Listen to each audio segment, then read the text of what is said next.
హర్షిణి హరిసోదరి హా హా who who ముఖస్తుత్య హాని వృద్ధి వివర్జిత హయ్యంగవీర హృదయ హరికోపారుణాంశుక లతారాధ్య లతా పూజ్య లయస్థిత్యుద్భవేశ్వరి. 57వ నామం చింతామణి గృహాంతస్థ. చింతామణి అనేది ఒక మణి. ఈ మణి దగ్గర ఉంటే చాలు సమస్తమైనటువంటి కోరికలు తీరుతుంది. ఒక మణి ఉంటేనే కోరిక తీరుతుంది. మరి అటువంటి మణులు అనేకమున్నాయి. వాటితో నిర్మించబడినటువంటి ఒక గృహం ఉంది. అందులో పరమేశ్వరి ఉంటుంది. అందుకే చింతామణి గృహాంతస్థ అని పేరు. ఆ తరువాతి నామం పంచబ్రహ్మాసన స్థిత. పంచబ్రహ్మల చేత చేయబడినటువంటి ఆసనము మీద కూర్చున్నది అని అర్థం. 5గురు బ్రహ్మలతో నిర్మించబడినటువంటి ఆసనాన్ని పంచబ్రహ్మాసనము అని అంటారు. దాని మీద పరమేశ్వరి కూర్చొని ఉంది. అందుకే ఆమెను పంచబ్రహ్మాసన స్థిత అని అంటారు. బ్రహ్మ, విష్ణువు, రుద్రుడు, మహేశ్వరుడు, సదాశివుడు వీరిని పంచబ్రహ్మలు అని అంటారు. సద్యోజాత, వామదేవ, అఘోర, తత్పురుష, ఈశానములు వీరి యొక్క మంత్రాలు. షట్చక్రాలలో పరమేశ్వరిని అర్చించేటువంటి వారికి వివిధ రకాలైనటువంటి ఫలితం ఉంటుందని చెప్పి రుద్రయామలంలో చెప్పబడుతుంది. కానీ అది జీవాత్మ పరమాత్మల విలీనం కాదు అని చెప్పి చెప్పబడుతుంది. అయితే ఆధార స్వాదిష్టానాలు అంధకార బంధురాలట. ఇక్కడ పరమేశ్వరిని అర్చించేటువంటి వారికి మోక్షం ఉండదు అని చెప్పి చెప్తున్నారు. ఇక మణిపూరంలో దేవిని అర్చించేటువంటి వారు దేవికి దగ్గరగా ఇంకొక పురమును నిర్మించుకొని ఉంటారట. దీన్ని సాక్షి రూప ముక్తి అని అంటారు. ఇక అనాహతంలో దేవిని అర్చించేటువంటి వారు దేవి పట్టణంలోనే నివసించగలుగుతారట. దీన్ని సాలోక్య ముక్తి అని అంటారు. ఇక మూడవది విశుద్ధి చక్రంలో దేవిని అర్చించేటువంటి వారు దేవికి అతి దగ్గరగా సేవకులుగా ఉంటారట. ఇది సామీప్య ముక్తి అని పేరు. ఇక 4 ఆజ్ఞా చక్రంలో దేవిని అర్చించేటువంటి వారు వేరే దేహం ధరించి దేవితో సమానమైన రూపంలో ఉంటారు. దీనికి సారూప్య ముక్తి అని పేరు. ఇక చివరిది సహస్రారంలో దేవిని అర్చించేటువంటి వారు జన్మరాహిత్యం పొందుతారు. వీరికి మరు జన్మ అనేటువంటిది ఉండదు. ఇది శాశ్వతమైనటువంటి ముక్తి సాయుజ్యం. శ్రీచక్రంలో 5 శక్తి చక్రాలుంటాయి, 4 శివచక్రాలుంటాయి. ఇందులోని శక్తి చక్రాలే పంచబ్రహ్మలు. ఈ శక్తి చక్రాలకు పైన దేవి ఉంటుంది కాబట్టి ఆమె పంచబ్రహ్మాసన స్థిత అని చెప్పి అనబడుతుంది. మానవ శరీరంలో షట్చక్రాలున్నాయి. ఆ చక్రాలలో ప్రతి దానికి అధిదేవతలు అనేటువంటి వారు ఉంటారు. ఆధార చక్రానికి అధిదేవత గణపతి, స్వాదిష్టానానికి బ్రహ్మ, మణిపూరానికి విష్ణువు, అనాహతానికి రుద్రుడు, విశుద్ధికి మహేశ్వరుడు, ఆజ్ఞా చక్రానికి సదాశివుడు. వీటన్నిటి పైన సహస్రారంలో ఆ పరమేశ్వరి ఉంటుంది కాబట్టి ఆమెను పంచబ్రహ్మాసన స్థిత అని చెప్పి చెప్పబడుతుంది. ఆ తర్వాతి నామం మహాపద్మాటవీ సంస్థ.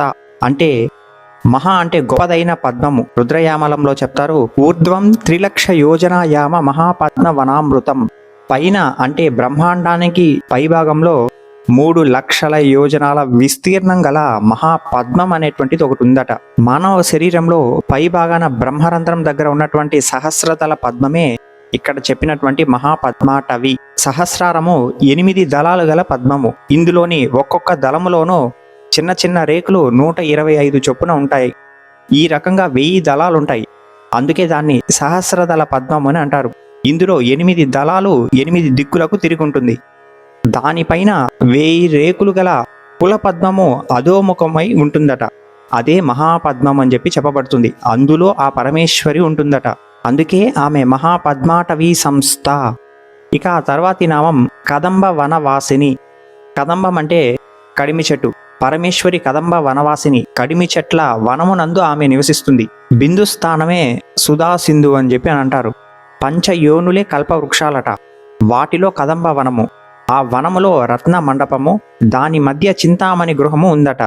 అర్చన చేసేటప్పుడు సప్త ప్రాకారం చతుర్ద్వారకం సువర్ణ మండపం పూజ ఏతోనే చెబుతూ రత్న ద్వీప మధ్యే కల్పవృక్ష వాటికాయై నమః అని చెప్పి అంటాం. ఇక్కడ కదంబ వృక్షము అంటే కల్పవృక్షం అని అర్థం చెప్తున్నారు. ఇక ఆ తర్వాతి నామం సుధాసాగర మధ్యస్థ. సుధాసాగరము అమృతపు సముద్రము, అదే క్షీరసాగరము. ఆ క్షీరసాగరం మధ్యలో అమ్మవారు నివసిస్తుంది. మొత్తము 3 రకాల సుధాసాగరాలు ఉన్నాయని చెప్పి చెప్పబడుతుంది. అమృతే నావృతాం పురి అని అంటాము. 1 క్షీరసాగరము, 2 సహస్రారము పైన బ్రహ్మరంధ్రము, అదే బిందుస్థానము, అది ఒక సుధాసాగరము. ఇక 3 సుగుణ బ్రహ్మోపాసన చే పొందదగినటువంటి మార్గము. సుగుణ బ్రహ్మోపాసన ప్రాప్యే నగరే. ఇది ఒక సుధాసాగరం అని చెప్పి 3 రకాల సుధాసాగరాల మధ్యన ఆ అమ్మవారు నివసిస్తుందట. ఇక ఆ తర్వాత 62వ నామం కామాక్షి. ఈ నామానికి భాష్యం భాస్కరాచార్యులు వారు కూడా బహుశా రాయలేకపోయారేమో అని చెప్పి నాకు అనిపిస్తుంది. మన ఛానల్లో దాదాపు ఒక 21-22 వీడియోలు చేసుకొని ఉన్నాం ఇప్పటి వరకు. అవన్నీ చూసారంటే కామాక్షి అంటే ఏమి అని పూర్తిగా అర్థం కాకపోయినా కామాక్షి అంటే ఏమి అని తెలుస్తుంది. భాస్కరాచార్యుల వారు ఏం చెప్తారంటే పూర్వ జన్మలోని కోరికలను అనుసరించి ఈ జన్మలో వారి మనోవృత్తులను నెరవేర్చున్నది కామాక్షి అని అంటారు. ఒకే ఒక వాక్యం అయిపోయింది. ఇక అంతకుమించి మిగతా నామాలకు చేసినటువంటి విధంగా భాష్యాన్ని కామాక్షి అనేటువంటి నామానికి భాస్కరాచార్యుల వారు చేయలేకపోయారనే నాకు అనిపిస్తుంది. కామాక్షి గురించి తెలుసుకోవాలి అని అంటే ఎవరికి వారు వారి యొక్క భక్తి, వారి యొక్క ప్రేమ, వారి యొక్క ఉపాసన బలంతో మాత్రమే కామాక్షి యొక్క నామానికి అర్థం తెలుసుకోగలం. అది కామాక్షి. ఆ తరువాతి 63వ నామం కామదాయిని. మన్మధుణ్ణి సంహరించినటువంటి వాడు శివుడు. అతడి చేత శుభములను పొందినది అని అర్థం. కామ అంటే శివుడు, దాయని అంటే వంశపారపర్య సంబంధం గలది అని, అనగా శివుడి కన్నా వేరైనది కాదు, శివునితో ఏకమై ఉండునది, సమస్త భక్త కోటికి వారి కోరికలు తీర్చున్నది, భక్తుల అర్హతలను బట్టి వారికి సిరి సంపదలు, భోగభాగ్యాలు, మోక్షము ప్రసాదించున్నది కనుక కామదాయిని. కామాక్షి కామదాయిని. ఇక ఆ తర్వాత 64వ నామం నుంచి 87వ నామం వరకు ఇక్కడ నుంచి బండాసుర సంహారాన్ని చెప్పబడుతుంది ప్రతి ఒక్క నామంలో. అయితే మన ఛానల్ సబ్స్క్రైబర్ ఎవరో మీరు లలితోపాఖ్యానంలో ఉన్నటువంటి బండాసుర వధను చెప్తున్నారు అనేసి కామాక్షి సిరీస్ లో చెప్పారు. కామాక్షి విలాసంలో బండాసుర వధను విస్తృతంగా క్లియర్ గా పిన్ టు పిన్ చెప్పుకుంటూ వచ్చి లాస్ట్ 2 లైన్లలో ముగించేస్తారు బండాసుర సంహారం అనేటువంటిది. కానీ ఆ 2 లైన్లలో బండాసుర సంహారంలో ఎన్నో జరుగుతుంది. అవన్నీ కామాక్షి విలాసంలో చెప్పబడలేదు. అది మనకి ఎక్కడ స్పష్టమవుతుంది అంటే లలితోపాఖ్యానంలో ఉన్నటువంటి బండాసుర వధలోనే స్పష్టమవుతుంది. వసిన్యాది వాగ్దేవతలు దాన్ని విశ్లేషించారు. కనుక కామాక్షి విలాసానికి భాష్యాన్ని రాస్తున్నప్పుడు లలితోపాఖ్యానంలో ఉన్నటువంటి బండాసుర వధ ఆ చివరి భాగానికి అన్వయించి చెప్పి ఉండొచ్చు ఆచార్యులు. అంతేకాని లలితోపాఖ్యానంలో జరిగినటువంటి బండాసుర వధ వేరు, కామాక్షి విలాసంలో జరిగినటువంటి బండాసుర వధ వేరు అయితే కాదు. ఎందుకంటే లలితోపాఖ్యానంలో చెప్పినటువంటి బండాసుర వధకు మనకి ఎవిడెన్స్ ఎక్కడ కనబడుతుందంటే కామాక్షి విలాసంలో కంచి కామాక్షి అమ్మవారి ఆలయంలో కనబడుతుంది బండాసుర విజయ స్తూపం అనేటువంటిది. కనుక కామాక్షి విలాసంలో కామాక్షిని మహా త్రిపుర సుందరి కామాక్షి అని చెప్పి పేర్కొంటారు. ముందు మహా త్రిపుర సుందరి కామాక్షి అని అంటారు. ఇక ఆ తర్వాతి 64వ నామం దేవర్షి గణ సంగాత స్తూయమానాత్మ వైభవ.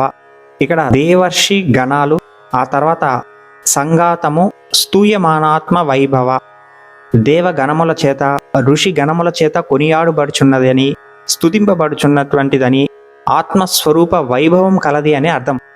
దేవ ఋషి గణముల చేత అనేక విధములుగా పొగడబడుచున్న ఆత్మ వైభవం గలది అమ్మవారు.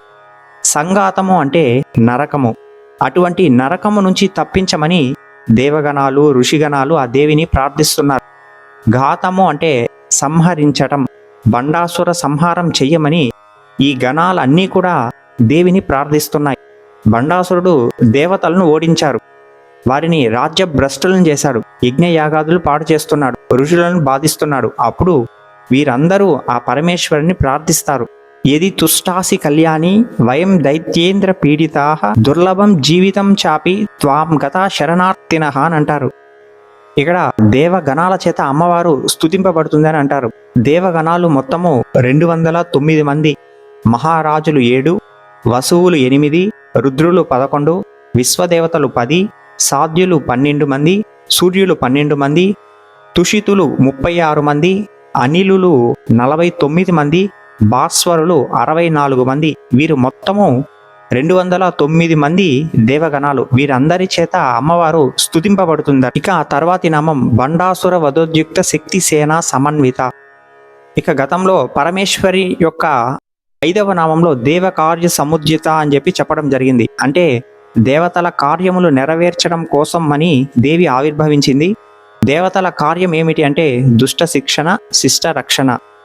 రాక్షస రాజైనటువంటి విరోచనుడు శరీరమే ఆత్మ అని ప్రచారం చేస్తాడు.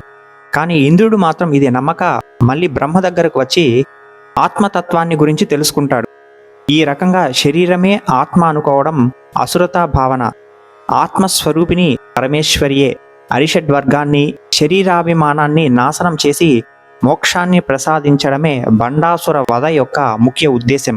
ఇక ఆ తర్వాతి 66వ నామం సంపత్కరి సమారూఢ సింధుర వ్రజసేవిత. సంపత్కరి అనేటువంటి పేరు గల దేవి ఏనుగులకు అధిపతి. అంటే పరమేశ్వరి యొక్క గజ సైన్యం మొత్తానికి అధిపతి సంపత్కరి దేవి.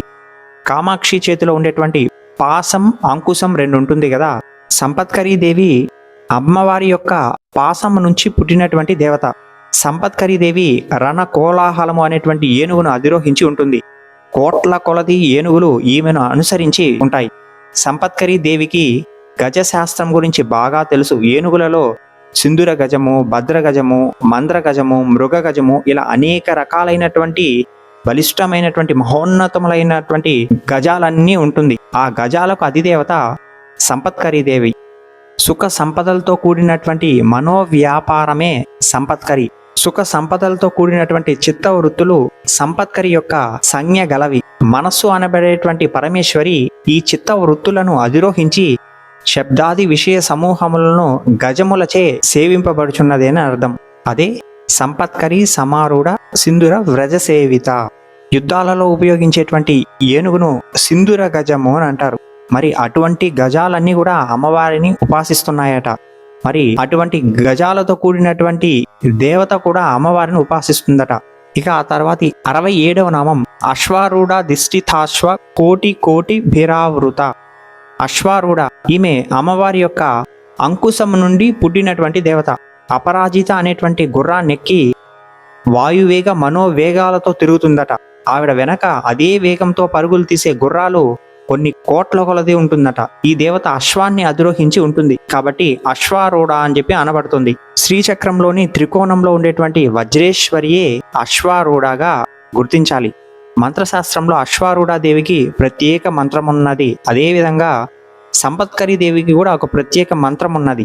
అశ్వారూఢాఖ్య కాచిత్ దేవత తంత్ర ప్రసిద్ధ యస్య త్రయోదశాక్షరో మంత్ర అని చెప్పి చెప్పబడుతుంది. తంత్రశాస్త్రంలో అశ్వారూఢ అని ఒక దేవత ఉంది.